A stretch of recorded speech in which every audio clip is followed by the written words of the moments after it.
Dan selamat malam teman-teman.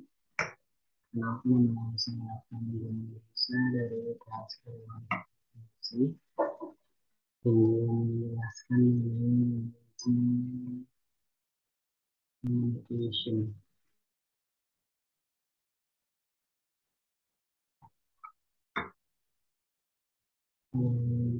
Apa sih itu komunikasi? Komunikasi adalah proses pemindahan dan pemahaman pesan. Pemahaman ini dapat diartikan pesan yang dapat diterima oleh penerima dalam bentuk yang diinterpretasikan oleh penerima. Kemudian apa sih fungsi komunikasi? Yang pertama itu sebagai kontrol, yaitu untuk mengontrol kinerja baik dari individu maupun tim. Kemudian sebagai motivasi, eh, komunikasi ini dapat berupa motivasi karena dengan komunikasi kita dapat menjelaskan kepada penerima yang harus apa yang harus dilakukan. Kemudian yang ketiga ekspresi emosi itu untuk memberikan cara bagaimana mengekspresikan, dan yang terakhir fungsi komunikasi itu sebagai informasi.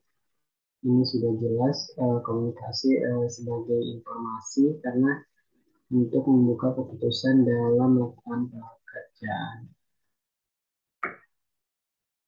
Kemudian jenis komunikasi dalam organisasi ada dua, yaitu komunikasi formal dan komunikasi informal.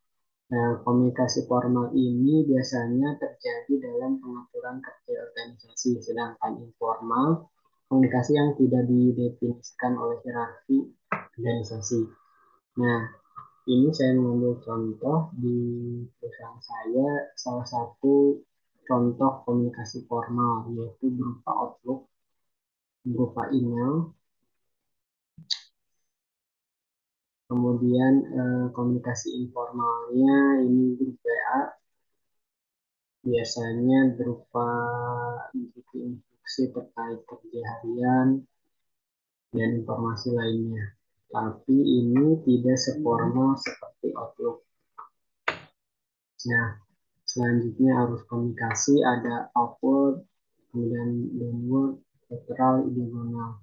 Upward itu komunikasi dari bawah ke atas, kemudian downward itu komunikasi dari atas ke bawah, kemudian diagonal lateral ini komunikasi sesama atau bisa dikatakan memiliki jabatan yang sama. Nah, ini eh,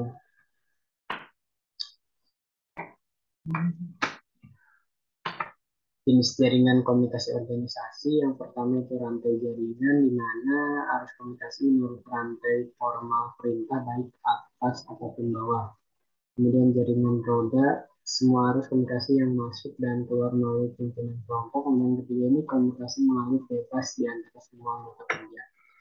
Nah, jenis-jenis jaringan itu ada intranet, ada extranet, kemudian ada kemampuan nirkabel.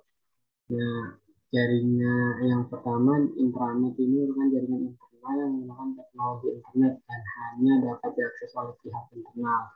Kemudian extranet ini jaringan internal yang menggunakan teknologi internet dan memungkinkan pengguna berenang di dalam organisasi untuk mengisi komunikasi luar tertentu. Ini contoh yang intranet saya ambil yaitu UMS.